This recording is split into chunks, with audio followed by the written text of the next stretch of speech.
안녕하십니까. 2022년에 이선아 선생님의 강의를 수강하시는 그리고 수강을 고민하시는 선생님들과 이 자리에 서서 인사를 나눌 수 있어 영광입니다.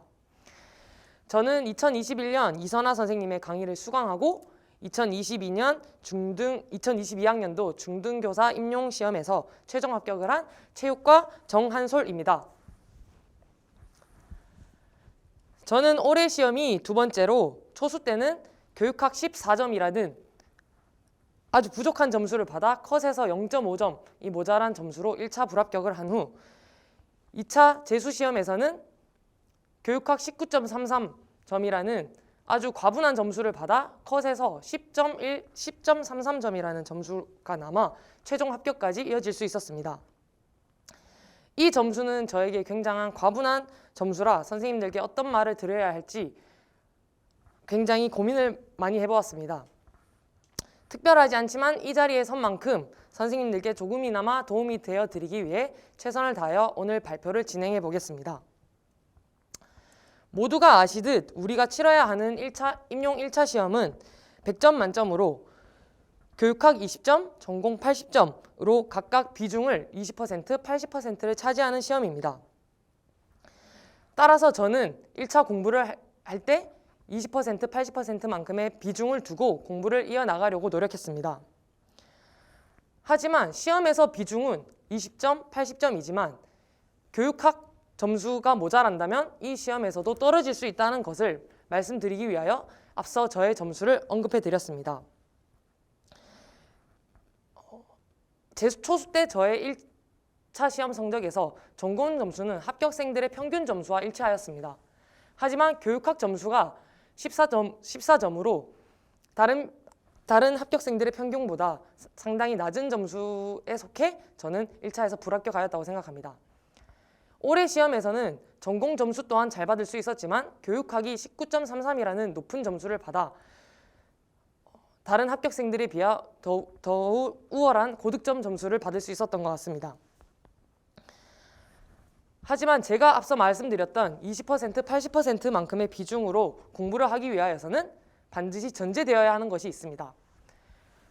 뒤에서 말씀드리겠지만 저는 선이해 후 암기 공부 방법을 굉장히 지향한 학생이었습니다. 따라서 교육학 내용의 이해가 부족하다면 조금 더 교육학에 많은 시간을, 전공 내용의 이해가 부족하다면 전공 시간에 조금 더 시간을 투자하여 공부를 이어나갔습니다. 하지만 이선아 선생님의 수업을 듣는 수강생이라면 모두가 공감하실 텐데요. 제가 이선아 선생님의 수업을 선택하였던 가장 큰 이유 중 하나도 이해가 되었기 때문입니다. 강의를 듣는 과정에서 까다롭고 복잡한 교육학 내용을 선아 선생님의 수업을 들으면 이해를 할 수 있었고 그에 따라서 저의 공부 방향인 비중에 따른 공부를 이어나갈 수 있었습니다. 이해가 반드시 선행되었다면 제가 생각했던 20%, 80%의 공부 비중을 두고도 두 마리 토끼를 모두 잡을 수 있었기 때문입니다. 또한 저는 공부를 할 때 시험 시간을 따라가려고 노력했습니다. 이 시험은 한국교육과정평가원에 언급되어 있는 시험 시간입니다. 1교시의 교육학의 경우 9시부터 10시까지, 그리고 2교시부터 전공시험은 10시 40분부터 2시 20분까지 진행이 됩니다. 따라서 저는 1차 공부를 할 때도 아침에는 9시부터 10시까지는 반드시 교육학을, 그 뒷시간은 전공 공부를 해야 나가면서 시험 일정을 항상 체화시키려고 노력하였습니다. 또한 저의 공부 방향 중 가장 중요하다 생각하는 점은 망각이 일어나기 전에 공부를 끝마치는 것이었습니다. 이선아 선생님의 수업은 아침부터 점심시간까지 오전 시간대에 교육학 수업이 이루어집니다. 하지만 교육학 수업이 끝난 직후 점심을 바로 먹는 것이 아니라 저는 2시 20분에 저희 1차 시험도 종료되기 때문에 2시 20분까지 교육학 복습을 마치려고 노력했습니다. 이 그래프는 여러분들도 많이 알고 계시는 망각 곡선입니다. 수업이 끝난 직후 20분 내로 다시 복습을 진행한다면 58%만큼의 기억을, 그 시간을 초과한다면 점점 더 망각되는 이 망각 곡선 그래프를 보면 아시다시피 저는 수업 끝난 직후에 바로 복습을 하려고 노력하였습니다. 선아 선생님의 수업을 통해서 이해가 되었다면 반드시 제 것으로 만들기 위하여서는 복습이 필수였기 때문입니다. 또한 강의 시간은 저는 공부 시간이라 생각하지 않습니다. 강의 시간을 통해 이해의 발판을 마련하였다면 복습을 통해 제 걸로 만들고 그 다음에는 저만의 공부 방법으로 암기를 이어나가는 등 강의 시간이 아닌 그 외적인 공부 시간에서 20%, 80%만큼의 비중으로 공부를 이어나갈 수 있도록 노력하였습니다. 다음으로 저만의 공부 방법이 궁금하실 분들을 위하여 3가지 키워드로 말씀드리겠습니다. 저는 효율성을 가장 중요시하는 학생이었습니다. 저는 장시간 공부에 아주 취약한 수험생 중 한 명이었습니다. 가만히 앉아서 공부하는 것이 익숙하지 않아 저는 이 시험을 준비하는 1년 내내 최대한 짧은 시간 동안 효과성 있게 공부를 하는 효율성을 가장 지향하였습니다. 남들보다 적은 양의 시간을 공부에 투자하는 만큼 다른 사람들과의 경쟁에서 이겨야 하는 이 시험을 준비하는 수험생으로서 저는 적은 시간 동안 가장 큰 효율을 내기 위하여 최대 집중력을 발휘하였습니다. 최대 집중 시간은 누구나 큰 차이가 있지만 저에게 가장 최적화된 집중 시간은 50분이었습니다. 제 인생에서 가장 열심히 했던 공부 순간을 떠올린다면 아마 고등학생 때였을 건데요. 고등학교 3년 동안은 50분 수업, 10분 쉬는 시간이라는 공부 시간을 3년 내내 몸에 익혀왔을 겁니다. 그 뒤로는 저는 장시간 공부를 하지 않았던 학생으로서 50분 공부, 10분 휴식 방법이 저에게 가장 최적화된 공부 방법이었습니다. 따라서 또한 제가 50분 공부, 10분 휴식을 하는 과정에서 하루 일과를 수행하는데 아주 큰 효과성을 보였기 때문에 저는 1년 동안 50분 공부, 10분 휴식 이 공부 방법을 1년 동안 이어나갔습니다. 이런 패턴을 하다 보니 장점도 있었습니다. 50분 공부, 10분 휴식을 하다 보니 50분 동안 최대 집중력을 발휘하여 공부를 한다면 그 다음 2교시, 즉 다음 50분 동안은 다른 과목을 공부할 수 있었기 때문에 여러 과목을 하루 동안 돌릴 수 있는 일정 또한 만들어질 수 있었습니다. 우리 시험은 여러 과목을 봐야 하는 시험이기 때문에 저의 이 공부 방법은 제가 합격으로 갈 수 있었던 지름길 중 하나라고 생각합니다. 다음으로 앞서 말씀드렸다시피 저는 선이해 후 암기를 지향하는 학생이었습니다. 이해를 정확하게 하면 암기가 저절로 이루어진다는 주장을 아주 지지하는 학생이었습니다. 저는 이해가 되지 않는 내용을 맨땅에 헤딩하듯이 암기를 하면 앞서 말씀드렸던 망각곡성과도 불일치할 정도로 저는 암기를 한 직후에도 바로 잊어버리는 그런 학생이었습니다. 그것은 저의 공부 방향인 효율성과 아주 반대되는 결과였기 때문에 조금 시간이 걸리더라도 반드시 내용을 이해하고 넘어가서 자연스럽게 암기까지 이어질 수 있도록 하였습니다. 이를 실현할 수 있도록 도와주신 분이 바로 이선아 선생님입니다. 제가 초수 재수 때 재수 2년 동안 이선아 선생님의 강의를 선택한 가장 큰 이유는 이해 중심적 수업이었기 때문입니다. 상반기에 이해를 하려고 노력을 하다 보니 하반기에는 빛을 볼 수 있었습니다. 이해를 기반으로 내용을 탄탄하게 체화시킨 후 모의고사 시험에서 글을 풀어내니 내용이 더욱더 풍부해질 수 있었고 이 공부 방법이 저의 19.33이라는 교육학 고득점으로 향할 수 있었던 길이라고 생각합니다. 아직 이 시험을 준비하는 모든 분들은 불안하실 텐데 아직 상반기이니만큼 시간이 많습니다. 따라서 너무 방대한 내용들을 당장 바로 암기를 하려고 막막하신 분들은 조금 시간적 여유를 가지시고 이해를 중심으로 한 암기를 이어나가신다면 반드시 11월에는 여러분들이 좋은 결과를 맞이할 수 있을 거라고 저는 생각합니다. 다음으로 슬럼프 극복 방법인데요.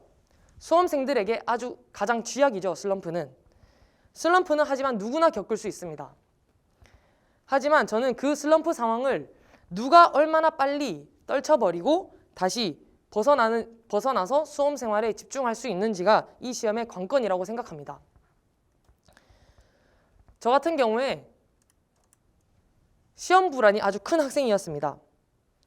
수능을 볼 때도 시험 불안이 너무 커서 필통을 제가 항상 넣어둔 위치를 까먹은 나머지 멘탈이 무너진 채로 수능을 응시했던 기억이 있습니다.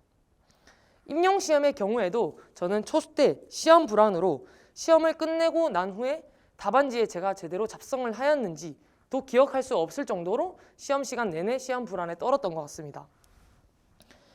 그만큼 시험 불안이 큰 저로서는 한 번 실패를 맛보았던 시험을 다시 준비하는 1년이 아주 너무 힘들었습니다.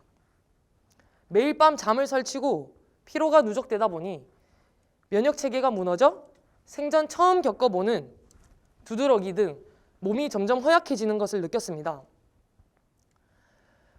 또한 과목 특성상 실기를 넣을 수 없다 보니 피곤한 몸을 이끌고 실기를 하러 가니 그만큼 집중력이 떨어졌습니다.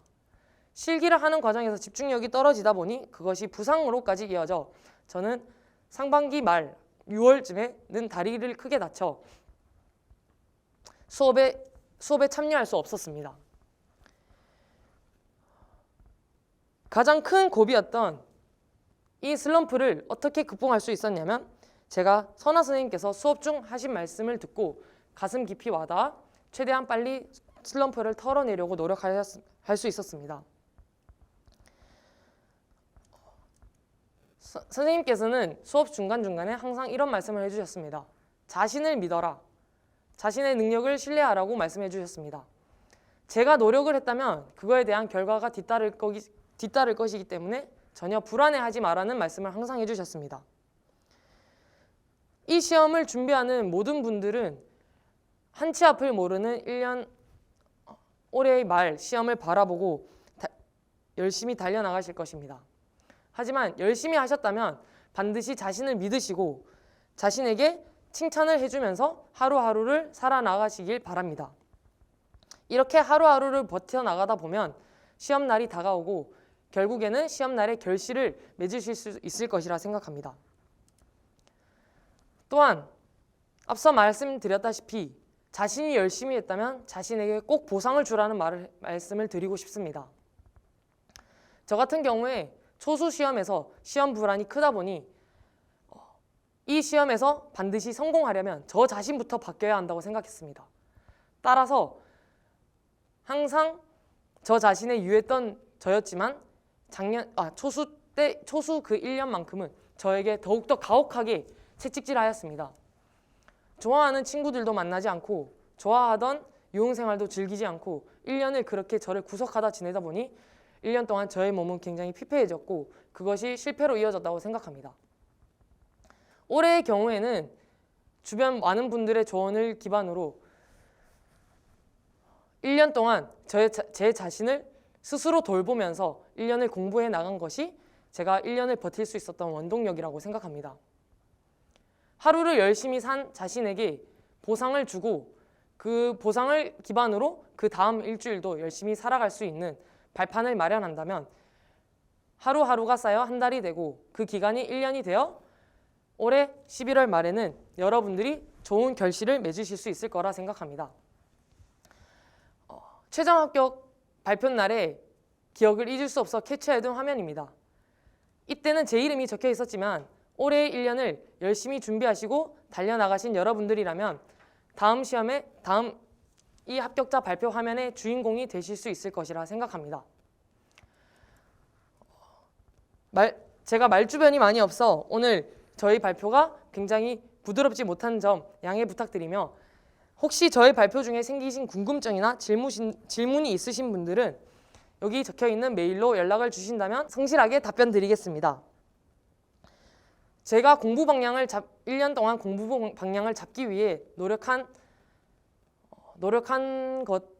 노력들을 여러분들과 공유를 하여 여러분들도 내년에 이 자리에 서서 이선아 선생님의 합격 사례 발표를 함께 하신다면 좋을 것 같습니다. 다시 한번 이런 영광스러운 자리에 설 수 있도록 1년 동안 지도해 주신 이선아 선생님께 감사의 말씀을 전하며 오늘의 발표를 마치겠습니다. 감사합니다. 나